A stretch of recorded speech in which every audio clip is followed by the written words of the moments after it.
온 세상의 창조주이신 하나님 아버지, 이 시간 주님을 높여 올려드리기를 원합니다. 주님은 우리의 구원자이시며 임마누엘의 하나님이십니다. 주님, 어느새 길고 긴 우기의 끝에 다다랐습니다. 새순이 나기 시작하고 아름다운 꽃이 피어나기 시작했습니다. 새순이 다시 돋아나는 것처럼, 꽃이 다시 피어나는 것처럼 하나님을 향한 우리의 믿음도, 하나님을 향한 우리의 사랑도 새롭게 돋아나고 피어나게 하여 주시옵소서. 주님, 이 땅에 황무함을 놓고 기도합니다. 온 세계가 다툼과 비난으로 또 전쟁으로 가득 차 있습니다. 정의는 사라지고 대립과 싸움만 가득합니다. 온 세상에 하나님의 사랑이 가득 차게 하여 주시옵소서. 그리고 우리를 사랑의 사도로 사용하여 주시옵소서. 로고스 교회를 위해 기도합니다. 주님의 핏값으로 사신 이 교회를 기억하여 주시옵소서. 부족하고 연약한 우리가 모여 주님의 뜻대로 살겠다고 노력하오니 로고스 교회를 살피시고 우리의 마음에 성령의 충만함과 따뜻함이 가득하게 하여 주시옵소서. 우리의 조국과 캐나다를 위해 기도합니다. 아름다운 금수강산, 눈물로 기도하는 이들이 있습니다.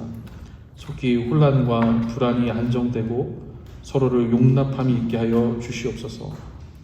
캐나다를 위해 기도합니다. 우리가 서 있는 이곳, 아름다운 밴쿠버, 모든 이민자들이 사랑하는 이 땅에 서로를 향한 환대와 희망이 넘치게 하여 주시옵소서. 우리 모두가 이민자라는 것을 기억하며 서로를 불쌍히 여기고 서로를 보듬을 수 있게 하여 주시옵소서. 특별히 미얀마, 태국의 지진을 기억하여 주시옵소서. 아픔이 회복되고 새 희망이 돋아나게 하여 주시옵소서. 가자와 우크라이나를 위해서도 기도합니다. 벌써 몇 년째 전쟁이 이어졌습니다. 증오가 넘치고 복수심이 불타오르는 그곳에 하나님의 사랑과 평화가 필요합니다. 속히 전쟁을 멈추게 하시고 위정자들이 깨닫고 주님의 뜻을 행할 수 있도록 역사하여 주시옵소서. 겨울이 끝나고 봄이 오는 것처럼 주님의 평화와 회복을 간절히 기다립니다. 예수 그리스도의 이름으로 기도합니다. 아멘.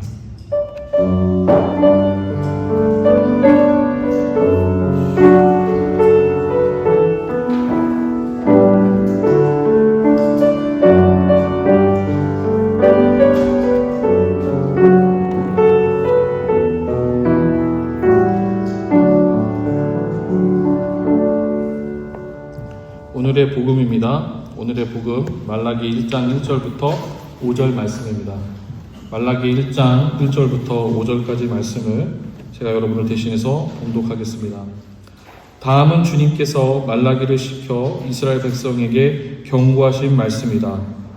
나는 너희를 사랑한다. 나 주가 말한다. 그러나 너희는 주님께서 우리를 사랑하신다는 증거가 어디에 있습니까? 하고 묻는다.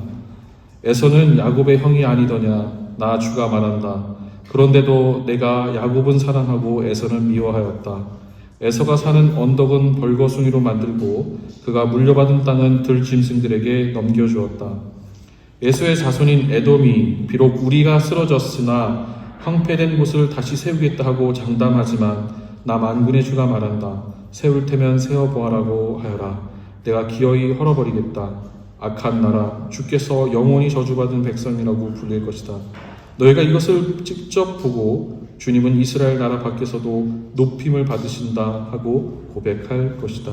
아멘. 이런 거룩하신 하나님의 말씀입니다. 오늘 말라기 1장 1절부터 5절 오늘 함께 나눌 말씀의 제목은 하나님 당신께 실망했어요 라는 제목을 가지고 함께 말씀을 나누도록 하겠습니다. 오늘부터 새롭게 우리가 말라기서를 살펴보려고 하는데요. 아마 6주에서 8주 정도 같이 말씀을 나누고자 합니다. 오늘 그 첫 번째 시간으로 하나님 당신께 실망했어요 라는 제목을 가지고 함께 말씀 나누겠습니다. 이스라엘 백성들이 출애굽을 하고 난 뒤에 하나님께서 허락하신 약속의 땅에 이제 거하게 되었습니다. 정확하게는 나라를 세웠다기보다는 이제 처음에 들어와서 이제 가나안 땅을 하나씩 정복해 가고 그리고 그곳에서 이제 추후에 사울 왕부터 시작을 해서 사울, 다윗, 솔로몬 이렇게 이어져 가는 이제 왕국 시대를 시작하게 되었죠. 이 세워진 그 나라를 하나님께서는 축복하시고 이스라엘 백성들이 하나님과 맺은 언약을 지키면 제사장 나라 되게 하시겠다라고 약속하셨습니다. 그러니까 하나님께서 무한정 그냥 축복하시겠다. 너희가 약속의 땅에 거하였으니까 그 땅에서 하나님은 이제 나라를 세웠으니까 축복하시겠다고 하는 것이 아니라 하나님 뭐라고 말씀하셨냐면 너희가 나와 맺은 언약을 잘 지켜 행하면 그러면 너희가 제사장 나라 되게 하겠다라고 말씀하셨어요. 제사장 나라가 되게 한다라는 것은 어떤 의미인지 혹시 이제 여러분 기억이 나실지 모르겠지만 이 이스라엘을 통해서 열방이 하나님을 바라볼 수 있게끔 그리고 이스라엘을 통해서 열방이 이스라엘을 통해서 축복의 통로로서 열방이 복을 받을 수 있도록 그러니까 하나님을 알 수 있도록 그렇게 사용하시겠다라고 말씀하신 거죠. 그래서 언약을 지키면 제사장 나라 되겠다라고 약속하셨어요. 시간이 흘러서 이스라엘 백성들이 하나님과 맺은 언약을 잊어버렸어요. 처음에는 하나님 말씀대로 살려고 막 노력했지만 시간이 지나면서 하나님과 맺은 언약을 잊어버리고 자신들의 나라가 이 주변에 있는 다른 나라들처럼 왕도 세우고 다른 나라에게 조공도 받고 뭔가 좀 할 수 있으면 다른 나라를 점령해서 그들로부터 우리가 조공도 받을 수 있는 그런 패권 국가가 되었으면 좋겠다. 그런 보통 나라가 되었으면 좋겠다. 제사장 나라라는 그 개념보다는 우리가 보통의 패권 국가가 되었으면 좋겠다라고 원했어요. 그래서 이스라엘 백성들이 왕을 세워달라고 했고 왕이 세워졌습니다. 보통 나라가 되고 난 뒤에 이스라엘은요 빠르게 자신들의 정체성을 잃어갔습니다. 하나님과 맺은 언약을 잊은 지도 오래되었고 다윗을 뒤이어 왕위에 오른 왕들은 하나님의 뜻을 행하기보다는 하나님의 뜻과 정반대의 행동만을 일삼았어요. 그 대표적인 것이 솔로몬 시대 가운데 어떤 일이 있었는지를 한번 생각해 보세요. 하나님을 위한 성전을 지은 데는 얼마 안 걸렸지만 자신의 왕궁을 세우는 데에는 성벽을 만들고 왕궁을 세우는 데는 하나님을 위한 성전보다도 더 길게 시간이 걸렸어요.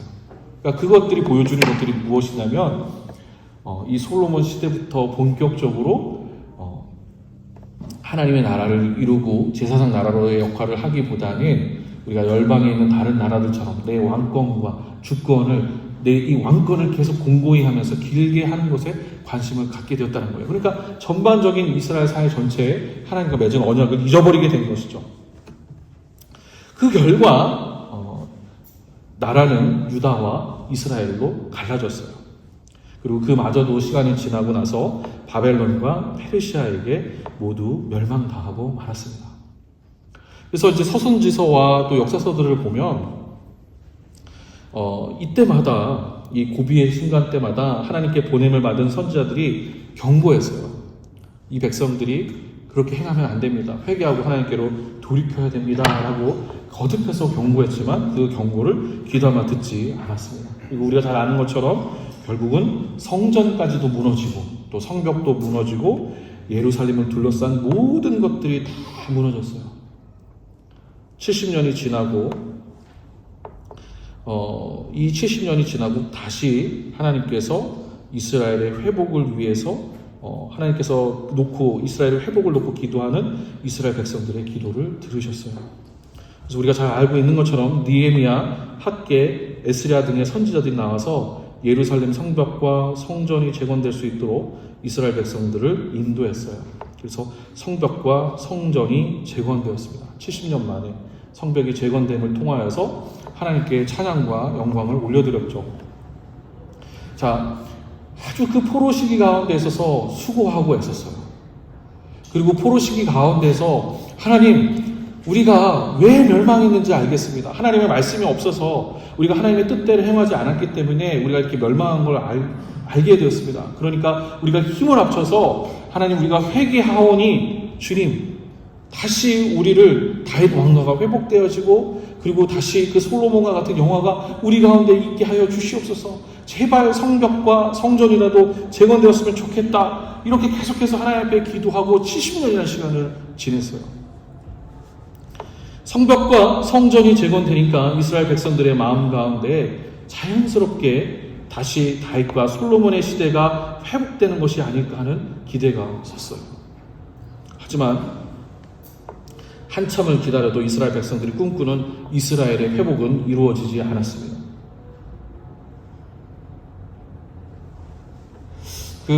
인천에 가면요, 인하대학교가 있는 거 아시죠? 예, 인하대학교의 그 이름이 어떤 이름인지 아세요? 인천분 손 들어보세요. 부천이라서 잘 모르시나요? 인천 하와이의 약자이죠. 예, 그래서 하와이에서 예전에 멕시코와 하와이에서 애니깽으로 그곳에서 아주 힘들게 어렵게 노동을 하면서 있었던 분들이 독립자금을 모아서 나라에 한국에 보낸 그 돈을 바탕으로 세워진 학교가 인천 하와이대에서 인하대학교예요. 그러니까 그분들이 하와이에서 이민 생활을 하면서 어떤 마음을 가졌겠어요? 멀리 혹시 여러분들이 기억이 나실지 모르겠지만 미스터 션샤인이라는 드라마를 보신 적이 있나요? 맞나요? 미스터 션샤인? 그 드라마를 보면 얼마나 많은 사람들이 독립을 위해서 수고하고 있습니까? 뭐 그렇게 어렵게 생각하지 않으셔도 돼요. LA에 가보면 안창호 그 길이 있죠. 안창호 선생님의 그 길이 있어요. 미 해군의 최초의 여군 장교는 모든 인종을 떠나서 가장 처음으로 미 해군의 여군 장교는 안창호 선생님의 딸이에요. 미국 교회에, LA에 있는 교회의 첫 시장은 안창호 선생님을 비롯한 몇 명의 사람들이 예수를 믿고 그로부터 시작하면서 독립을 꿈꾸고 돈을 모으고 그것을 한국에 보내고 그렇게 기도하는 마음으로 세워졌어요. 그러면 어떠하겠습니까?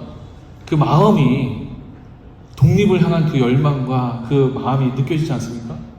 여기 우리 장로님, 안수희 집사님, 우리 모니카 선생님도 계시지만 1970년대에 이민 오셔서 여기에서 막 자라시면서 어떤 마음이 있으셨겠어요? 그때 당시에 막 우리가 힘을 합쳐서 힘들고 어려운 이민 생활 가운데 우리가 교회를 좀 세워보자. 우리가 건물도 한번 지어보고 우리가 같이 모여서 예배를 드려보고 이민 오는 사람들을 환영하고 이 가운데서 정말 힘들고 어렵지만 같이 한번 꿈꿔보면서 좀 잘 살고 그리고 또 예수도 믿게 하면서 우리가 좀 같이 이 어려운 시국에 잘 버텨보자. 그런 마음을 가지고 생활하지 않았습니까? 그런 이야기들을 많이 이야기를 해주시잖아요. 마찬가지로 이스라엘 백성들 역시도 바벨론과 바벨론과 페르시아에 끌려가서 이민 생활을 했었을 때 그냥 페르시아에서 이민 생활하면서 이 페르시아 이 정말 좋은 나라네 이렇게 생각하는 것이 아니라 70년 동안이나 계속해서 성벽과 성전을 재건하기 위해서 기도하고 준비하고 왜 우리가 무너졌을까? 왜 우리가 하나님 앞에 심판을 받았을까? 어떻게 해서든지 조금씩 돈을 모아서 예루살렘에 보내서 그것을 통해서 성전을 재건하고 성벽을 재건하고 때로는 다시 여기민 가고 그런 일들이 있었던 거예요.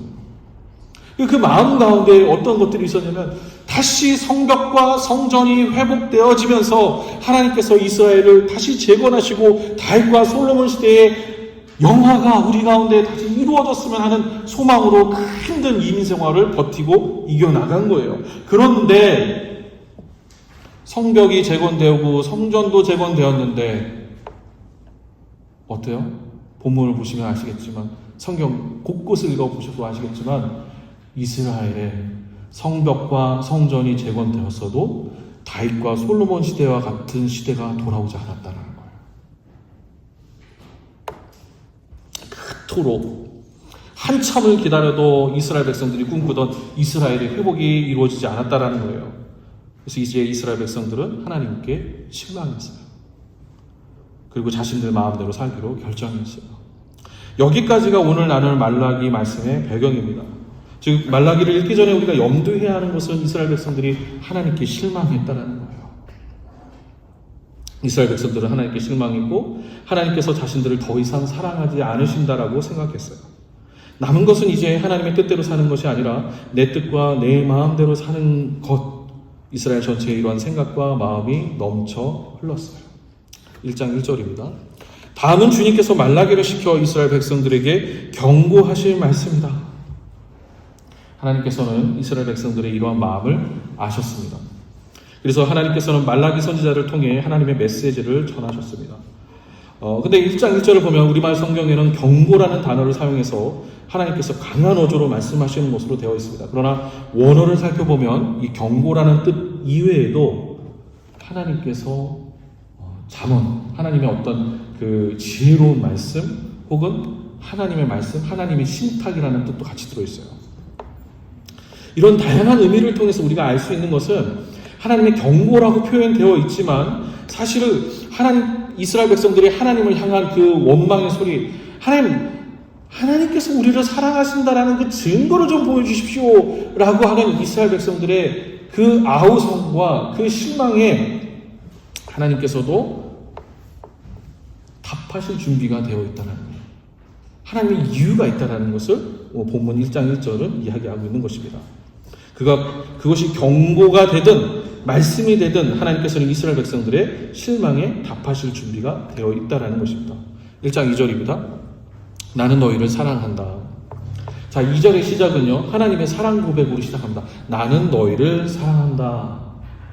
근데 원어를 살펴보면요, 이게 나는 너희를 사랑해. 우리가 흔히 얘기할 때, 그 교회에서 우리 서로 사랑합니다, 축복합니다라고 했었을 때 영혼 없이 얘기하지 않습니까? 우리 서로 우리 서로를 축복하고 사랑의 말씀을 전합시다 이렇게 했었을 때 막 진짜 사랑해서 얘기보다는 목사님 오늘 또 저렇게 이야기하시니까 우리 영혼 없이 사랑합니다, 우리 자매님 사랑합니다, 축복합니다 하고 그냥 이야기하고 끝나잖아요.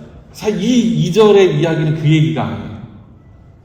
나는 너희를 사랑한다 해서 그냥 영혼 없이 그냥 나는 너희를 사랑하고 끝난다는 그런 얘기가 아니라 원어를 살펴보면요, 이 사랑이라는 단어의 그 의미 가운데 하나님이 추파를 던지다 라는 의미도 같이 들어있어요. 추파를 던지다. 쉽게 이야기해서 하나님께서 이스라엘 백성들을 사랑하시기 위해서 사랑하셨다라고 말씀하시면서 그 사랑하셨다라는 그 말에 추파를 던지셨다라는 것, 그 의미가 같이 있다라는 거예요. 잠깐 멈춰서 생각해 보겠습니다. 하나님의 이런 모습은요, 정말 특별한 모습입니다. 하나님은 신이십니다. 하나님께서 애써 사람들의 마음을 얻기 위해서 하나님의 사랑을 증명하고 설명할 이유가 없습니다. 하나님, 당신께 실망했습니다라고 이제 하나님이 없는 것처럼 행동하고 살아가겠다는 이스라엘 백성들에게 하나님께서 사실 잘 생각해보면 구구절절하게 설명하실 필요가 없다라는 거예요.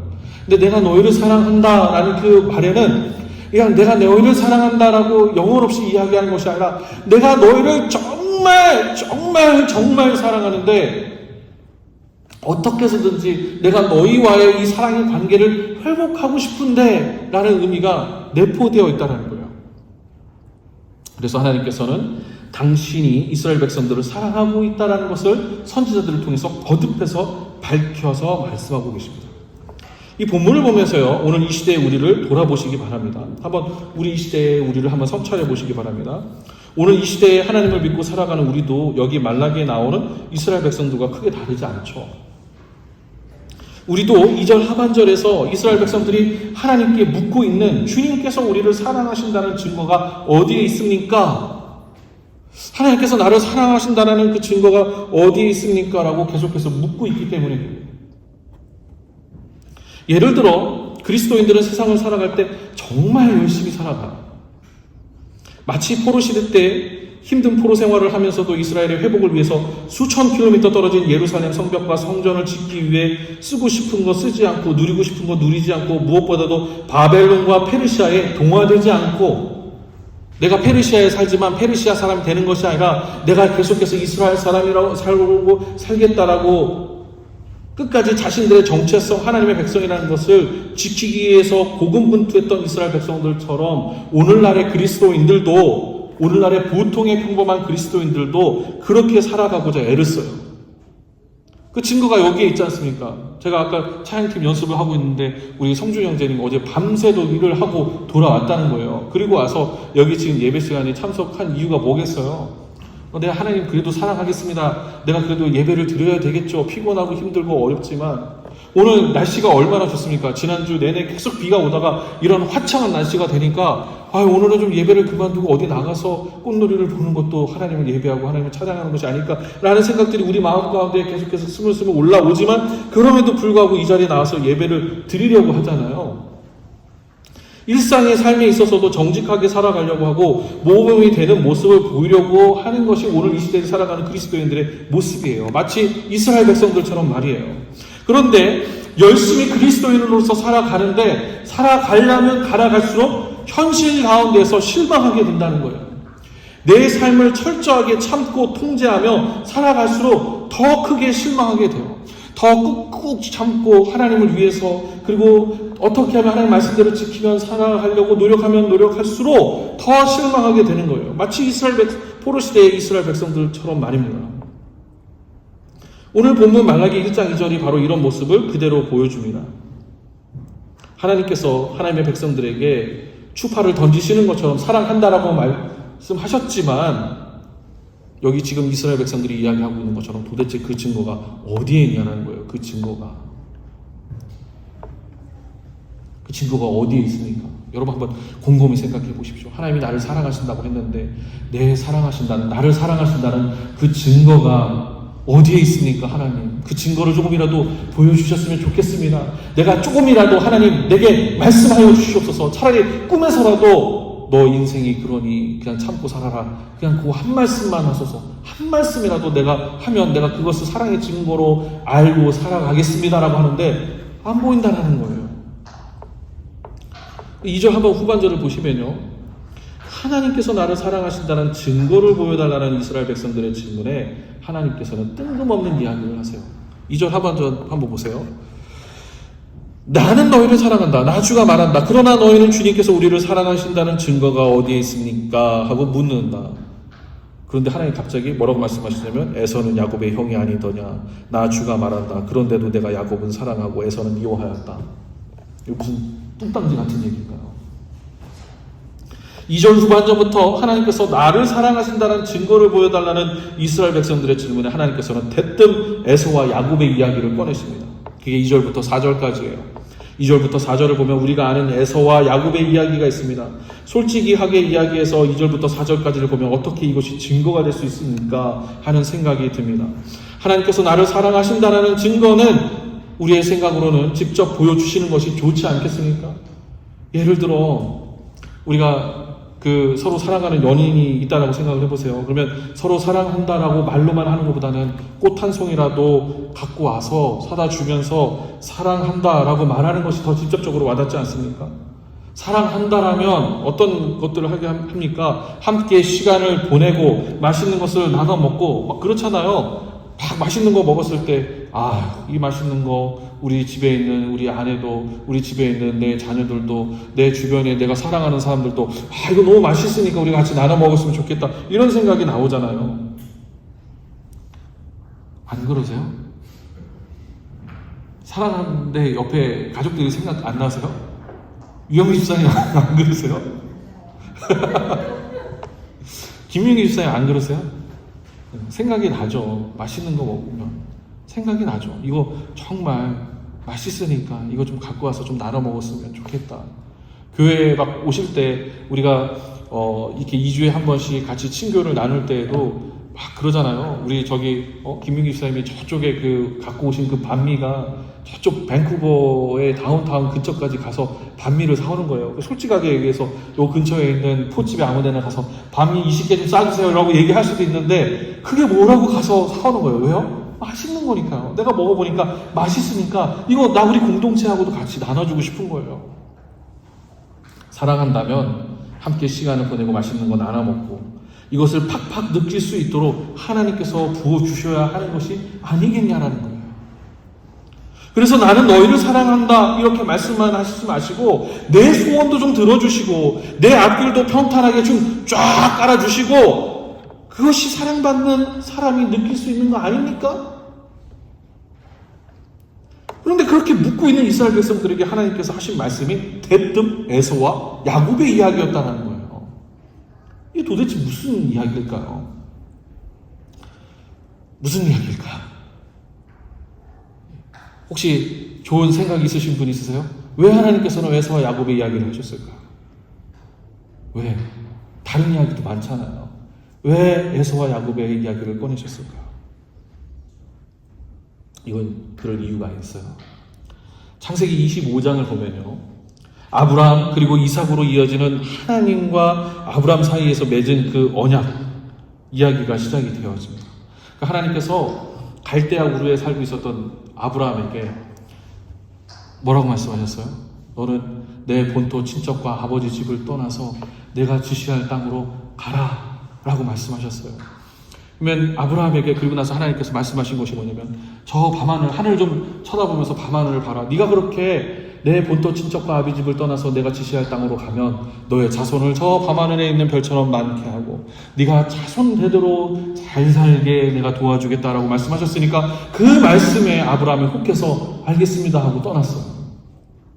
그래서 창세기 25장을 보면 하나님과 창세기 12장 13장부터 하나님과 아브라함과 맺은 그 언약들이 25장까지 계속해서 이어져 오는 이야기가 계속해서 기록되어 있어요. 그리고 나서 25장에 아브라함 그리고 이삭으로 이어지는 하나님과 아브라함 사이에서 맺은 언약, 즉 약속의 상속자가 이제 누가 될 것이냐 이야기가 25장부터 시작이 돼요. 왜냐하면 이삭에게 있어서는 두 아들이 있었기 때문에, 에서와 야곱이 있었기 때문에. 그래서 이 본문을 계속해서 보다 보면 약속의 상속자를 두고 에서와 야곱이 경쟁을 해요. 아주 둘이 치열한 다툼을 해요.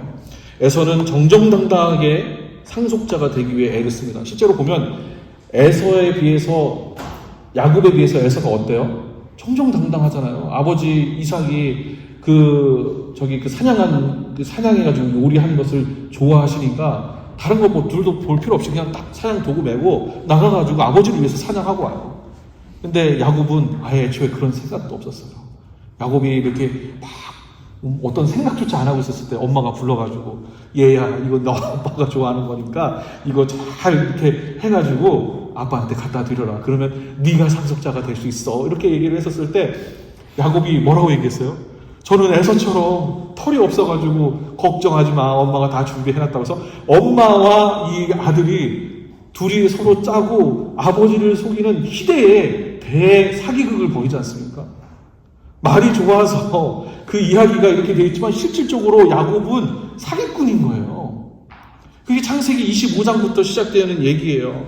에서는 정정당당하게 상속자가 되기 위해서 애를 쓰지만 야곱은 비열하고 정정당당하지 못해요.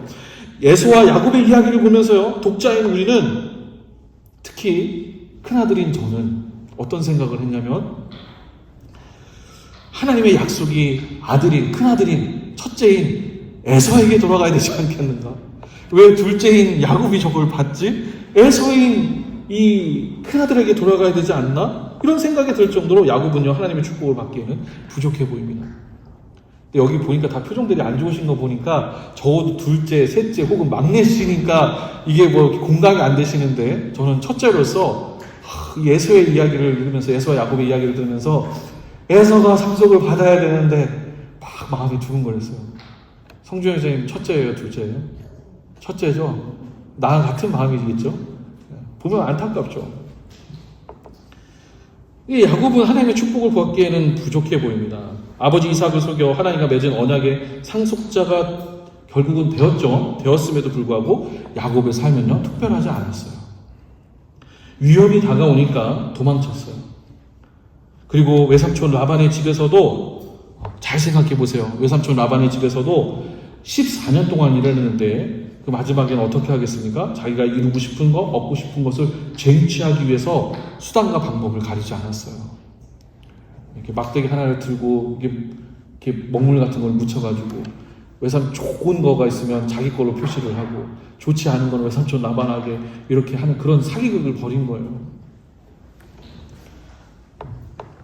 심지어 다시 가나안으로 돌아오는 그 여정에 있어서도 약복강가에서 하나님의 사자를 만나서 씨름을 벌이는 과정에서도요, 야곱은 야비하고 비열한 모습이었어요. 오죽했으면 하나님의 사자와 씨름을 벌이는 가운데 하나님의 사자가 야곱을 좀 꺾어보려고 했는데도 꺾으려고 해도 꺾어지지 않는 거예요. 환도뼈를 딱 쳐서 꺾어야지만이 꺾이는 사람이었어요. 그러니까 이 야곱이 생존을 위해서, 내가 살아가기 위해서, 내가 어떻게든지 뭔가 내가 더 많이 가지고 더 누리기 위해서 수단과 방법을 쓰지 않는 것, 그런 모습들이 사실은 창세기 가운데 계속해서 나와 있어요. 그런데 그럼에도 불구하고 하나님은 비열한 모습의 야곱, 즉 이스라엘에게 하나님의 축복을 부어다 주십니다. 이게 뭔가 느껴지지 않으세요? 곰곰이 한번 생각해 보세요. 하나님 정말 나를 사랑하시니까? 그렇게 묻는 이스라엘 백성 앞에서 하나님께서 왜 에서와 야곱의 이야기를 꺼내는지, 그 왜 하나님께서 에서와 야곱의 이야기를 꺼내서 말씀하시는지 한번 마음에 와닿지 않으세요? 비열한 사람, 어떻게든 손해보지 않고 살아보려고 아둥바둥하는 사람, 아브라함, 이삭의 뒤를 이어 하나님과 맺은 언약의 상속자로 보기에는 부족한 사람, 그런 사람임에도 불구하고 하나님께서 야곱을 믿어주시고 그와 언약을 계속해서 이어가셨다는 거예요. 그러니까 말라기에서 하나님께서 나를 사랑하신다는 증거가 어디 있습니까? 라고 하고 있는 그 질문에 하나님께서 부어주신 말씀은, 이 에서와 야곱의 이야기는 사실 이스라엘 백성들은 상속받을 그런 잘하는 것을 하는 것이 하나도 없는데 오히려 에서에 비해서 비열하고 어떻게든지 살아가려고 아둥바둥하는 그런 모습인데, 상속자가 될 수 없는 사람인데 하나님께서 그를 상속자로 인정해 주셨다는 거예요. 그것이 하나님의 사랑의 증거라는 것을 오늘 본문은 말하고 있는 거예요. 그러면 이 말씀이 말하는 것을 그대로 우리의 삶에 가져다가 나를 성찰해 보시기 바랍니다. 나는 수시로 하나님께 말하죠. 하나님, 당신께 실망했습니다. 제가 이렇게 하나님을 위해서 헌신하고 하나님을 예배하고 하나님을 찬양하는데 왜 이렇게 내 인생이 안 풀립니까? 나와 우리 가족이 이렇게 헌신하고 수고하는데 왜 이렇게 내 삶에 부족하고 연약한 부분이 많습니까? 내가 그렇게 기도하는데 왜 안 들어주십니까? 우리가 이렇게 하나님께 항상 물어보지 않습니까? 그런데 우리 스스로를 면밀하게 관찰해보면 내가 야곱과 비교해서 하나라도 더 나은 것이 있습니까? 사실 우리가 예수 그리스도를 믿음으로 우리 안에 성령이 들어와서 거듭났다라고 하지만 야곱의 그 DNA가, 야곱의 비열하고 생존하고 싶고 어떻게 해서든지 좀 다른 사람을 밟고 올라서더라도 내가 좀 잘 살고 싶어 하는 그 욕망이 우리 가운데 있지 않냐는 거예요. 그러니까 솔직하게 얘기하면 하나님 입장에서 보면, 다른 사람들이 객관적으로 놓고 보면 에서가 더 마땅할 만한 사람들이라는 거죠. 우리가 스스로를 면밀하게 관찰해보면 내가 야곱과 비교해서 하나라도 더 나은 것이 있습니까? 정의 앞에서 적당히 정의를 외치고 공평을 이야기하지만 내 가족이 걸려있는 문제에서, 내 삶이 걸려있는 문제에서 야곱보다 내가 더 낫다고 말할 수 있겠습니까? 저는 종종 그런 생각을 하거든요. 그런 상상을 해요. 제가 집을 하나 샀어요. 상상이라고 말씀드렸어요. 제가 예를 들어서 100만 불을 들여서 집을 하나 샀다라고 생각을 합니다. 그러면 생각을 할 때 그다음부터 저는 무슨 생각을 할까요? 여러분 어떤 생각을 하세요? 집값이 올라야죠. 그 솔직한 우리 마음 아니에요? 내가 집을 샀으면 집값이 100만 불, 110만 불, 120만 불, 130만 불, 200만 불, 300만 불 되는 것이 솔직히 집을 산 사람의 마음 아니에요? 근데 내가 집을 사려고 하는 사람이라고 한다면, 집이 없는 사람이라고 한다면 어때요? 어떤 마음을 품어요? 집값이 100만 불은 택도 없는 얘기인 거죠. 말도 안 되는 얘기인 거예요. 반으로라도, 아니 반이 뭐야? 하프라도 더 깎여야 되는 거예요. 근데 우리가 그리스도인으로 살면서 예수를 믿으면서 실질적으로 우리가 배우고 듣고 하는 것은 뭐냐면 정의를 이야기해요. 하나님의 공의를 이야기해요. 우리가 모든 사람이 잘 먹고 잘 사는 세상을 이야기해요.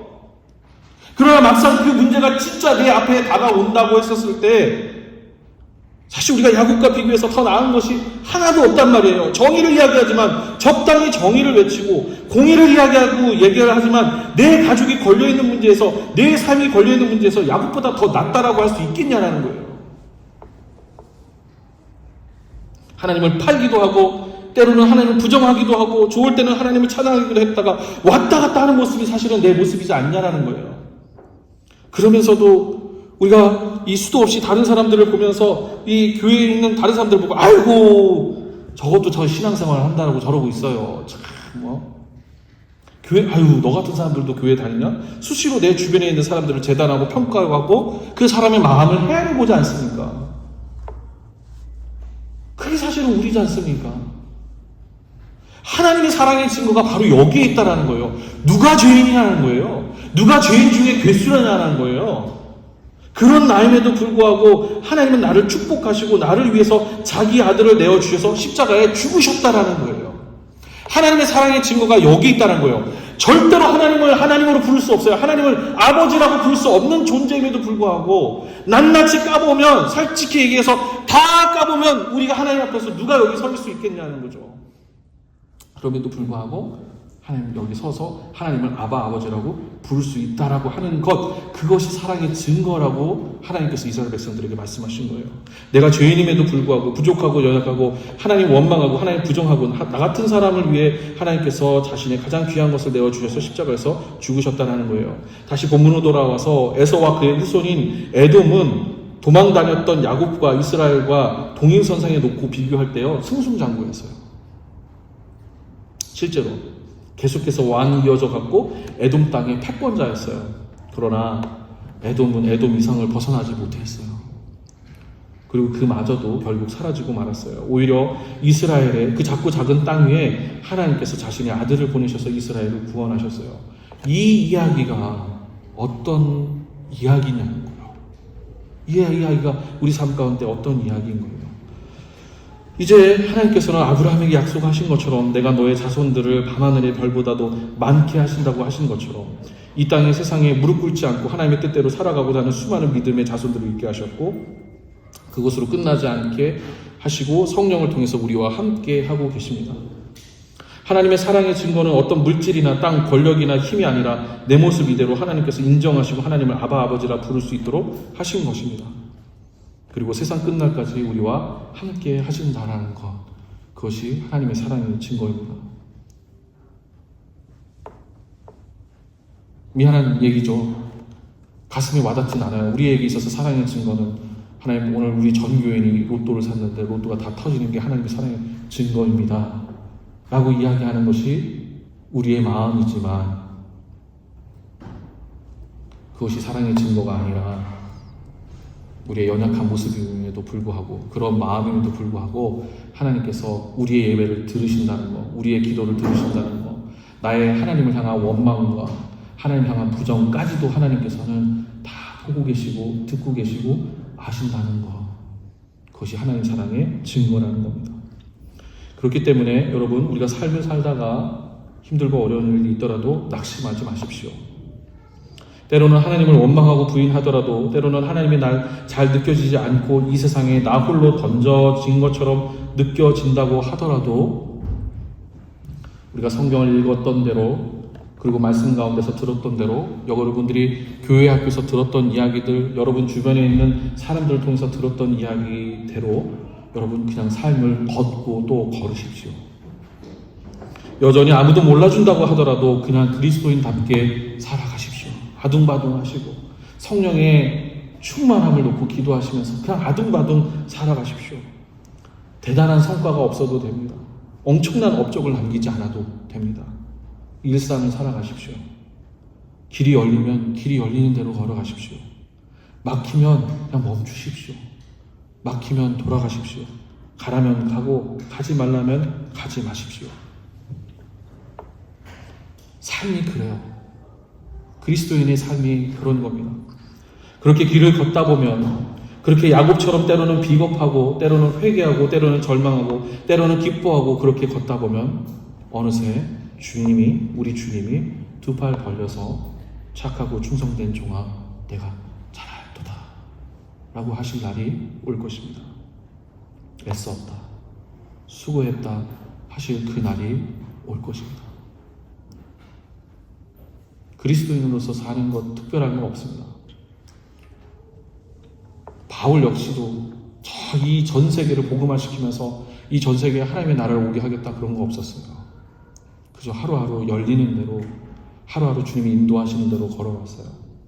아테네에 가서는 복음을 전파하다가 복음의 실패를 맛보게 되었고요.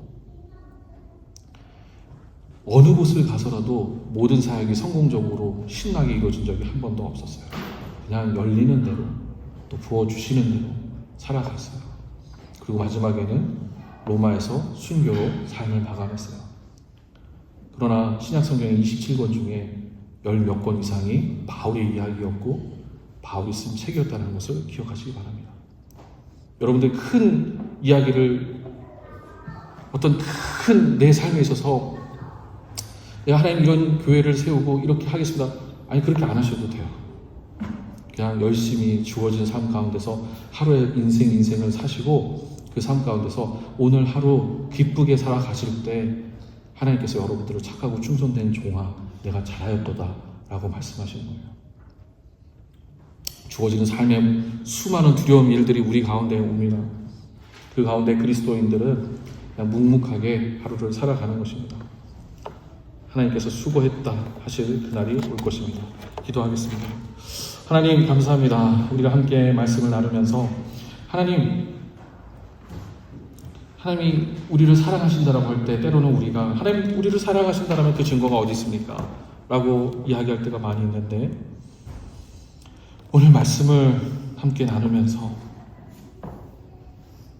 에서와 야곱의 이야기를 통해서 본 것처럼 야곱의 DNA가 흐르고 있는 우리를 사랑하시고 그리고 우리를 위해서 십자가 못 박혀 죽으셨다라는 것, 그것이 하나님께서 우리를 사랑하셨다라는 가장 강력한 증거라는 것을 우리가 깨닫게 알게 하여 주시옵소서. 예수님의 이름으로 기도합니다. 아멘.